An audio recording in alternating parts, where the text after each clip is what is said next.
नेपाल में आई भारी जल प्रलय से हजार से अधिक लोग लापता। अभी तक 22 लोगों को मारे जाने की खबर, अरबों खरबों की नुकसान, और इसका भारत के बिहार और उत्तर प्रदेश, बिहार के 6 जिले और उत्तर प्रदेश के 2 जिलों में भारी हड़कंप। प्रशासन तैयार। नेपाल में सहायता के लिए भारत के प्रधानमंत्री ने इस दुर्घटना पर, इस त्रासदी पर गहरा शोक प्रकट करते हुए नेपाल के शासन प्रमुख को अपनी संवेदना व्यक्त करते हुए इस त्रासदी में भारत की तरफ से हर संभव सहायता देने का ऐलान किया है। भारत की राहत और बचाव कार्यों के लिए तमाम लोग तैयार हैं और यहाँ हिंडन से लेकर कई हवाई अड्डों पर भारत के राहत सामग्री को ले जाकर वहाँ लोगों के बचाव के लिए, उनके पुनर्वास के लिए, उनको सहायता देने के लिए विमान तैयार हैं। किसी भी समय नेपाल में जा सकते हैं। आज बहुत बड़ी दुर्घटना जो नेपाल में प्रातःकाल हुई, 26 अगस्त 2026 की सुबह चीन की तिब्बत में भोटे-कोसी नदी में अचानक आए सैलाब से भारी तबाही में, इसमें सबसे बड़ा दुखद कारण यह है कि चीन ने इसकी चेतावनी नेपाल सरकार को नहीं दी। अगर चीन समय पर इसकी चेतावनी देते तो जनधन की हानि कुछ काफ़ी कम होती, परंतु इस जल सैलाब से जहां भारत के 133 से अधिक भारतीय लापता हैं और इसमें 400 पर्यटक हैं जो विभिन्न देश के विभिन्न जिलों, बिहार व उत्तर प्रदेश शासन सजग है और इसमें कोसी, गंडक और गंगा, बिहार के 6 जिले, पश्चिमी चंपारण, मुजफ्फरनगर इत्यादि, और उत्तर प्रदेश के महाराजगंज और कुशीनगर। इस तबाही में नेपाल में जो तिब्बत की ओर से नेपाल की भोटे-कोसी नदी आ रही है, इस नदी में एक बड़ा उफान आया जिसके चलते त्रिशूली नदी और बेसिन में भारी तबाही मचाई। पश्चिमी चंपारण, बिहार के पश्चिमी चंपारण, पूर्वी चंपारण, गोपालगंज, सारण और वैशाली के लोगों को सतर्क कर दिया गया। शासन प्रशासन सजग है क्योंकि वहाँ से जो नदी आ रही है, पानी आ रहा है, छोड़ दिया गया। गंडक बैराज के सभी द्वार खोल दिए गए क्योंकि भारी मात्रा में जल प्रलय का जो पानी आ रहा है वो नेपाल से भारत में प्रवेश कर रहा है। और इसका मुख्य अगर कोई गुनाहगार है तो वो चीन सरकार, जिसने समय पर अपने मित्र नेपाल को इसकी चेतावनी नहीं दी। तिब्बत में इस प्रकार का जल संग्रह हो रहा था या किस प्रकार की आपदा आई, इससे क्या हुआ, नेपाल चीन सीमा पर रहते हुए इस तबाही में 42 किलोमीटर सड़क तबाह हो गई और नेपाल चीन सीमा पर स्थित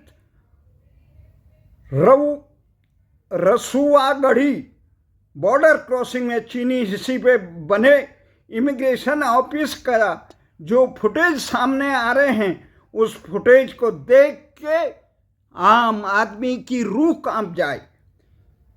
भारत अभी तक की खबरों में भारत प्रशासन 384 मानसरोवर यात्रियों को से संपर्क नहीं कर पाया।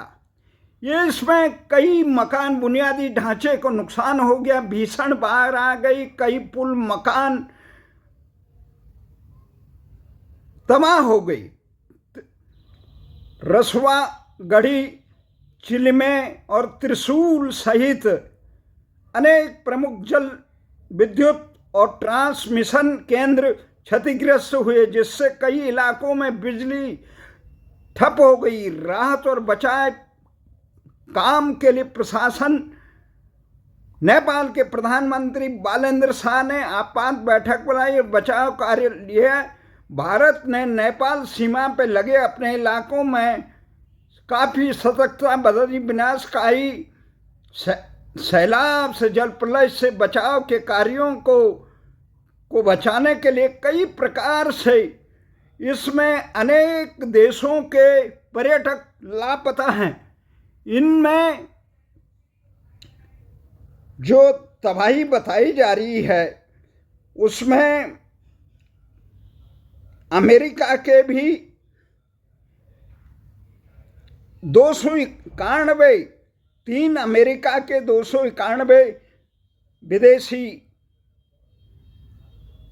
पर्यटक हैं, 12 ब्रिटिश के हैं, 133 भारत के, 17 मलेशियन हैं और 4 अफ्रीका के, साउथ अफ्रीका, 8 कोरिया के, साउथ कोरिया के।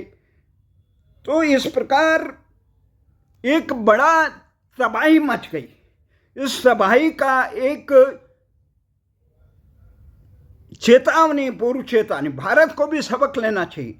हिमालयी क्षेत्र के इन राज्यों में जिस प्रकार से उत्तराखंड में अंधाधुंध बांध बनाए जा रहे हैं विनाशकारी, चाहे नेपाल से लगे पंचेश्वर बांध हो या यहाँ गंगा के उद्गम को रोककर विशाल काय टिहरी बांध बनाया गया है। और अब पंचेश्वर बांध बनाने के चक्कर में यहाँ पे सैकड़ों इस ढंग के जल विद्युत परियोजनाएं लगाई गई हैं और जिसका लाभ प्रदेश को मिलने के बजाय वहाँ रोजगार से लेकर जल विद्युत परियोजना, टिहरी बांध से उत्तराखंड को क्या लाभ हो रहा है इसे बताने में सरकारें नाकाम रही। किस प्रकार से उत्तराखंड के हितों को रौंदा जा रहा है और यहाँ पर्यावरण को जिस प्रकार से हिमालयी क्षेत्र के, चाहे नेपाल हो, उत्तराखंड हो या भारत के हिमालयी वर्ती क्षेत्र हो या अन्य हो, यहाँ पे पर्यावरण से, प्रकृति से खिलवाड़ करके विशालकाय बांध बनाना प्रकृति से खिलवाड़ है। यहाँ पे विकास के नाम पे जो सुरंगें और मोटर मार्ग अंधाधुंध कटान किया। नेपाल राष्ट्रीय सरकार को ये सबक लेना चाहिए, किसी भी प्रकार से प्रकृति से खिलवाड़ विकास के नाम, जहाँ आम जनता की जरूरतों के लिए, वहाँ के विकास में सहभागिता के लिए पर्यावरण का लक्ष्मण रेखा स्थानीय प्रशासन खींचता है, वहीं विशालकाय बांधों के लिए और अन्य बड़ी विशाल परियोजनाओं के लिए इस प्रकार के मानकों को नज़रअंदाज किया जा रहा है। इस प्रकार के सीमांत क्षेत्रों में, हिमालयी क्षेत्रों में जिस प्रकार से चीन, तिब्बत में अगर भारत की मित्रता वाली सरकार रहती, तिब्बत स्वायत्त रहता, तो आज उस प्रकरण नहीं होता। जिस प्रकार से तिब्बत हो या चीन के अन्य क्षेत्रों में चीन विशालकाय बांध बना रहा है और वो कब छोड़ेगा, क्या छोड़ेगा, उससे कितनी त्रासदी होती है, इसकी कल्पना करके भी रूहें सहम जाएगी। इसलिए भारत सरकार को चाहिए इस प्रकार के कार्यों का निर्माण जहाँ पर भी हो रहा है, आप सजग रहिए, आप जनता को और इससे होने वाली आप त्रासदी के रोकथाम के पहले से प्रबंध करें, लोगों को सजग रखिए और इस प्रकार पर्यावरण का नुकसान सीमांत हिमालयी संवेदनशील क्षेत्रों में न किया जाए। ये एक महत्वपूर्ण चीज़ है और नेपाल में जितनी ये त्रासदी हुई, उस त्रासदी के शिकार हुए तमाम लोगों को, पीड़ितों को, प्रभावितों को हम अपने अंतःकरण से श्रद्धांजलि देते हैं। जो लोग अकाल मृत्यु हो गए, जो लोग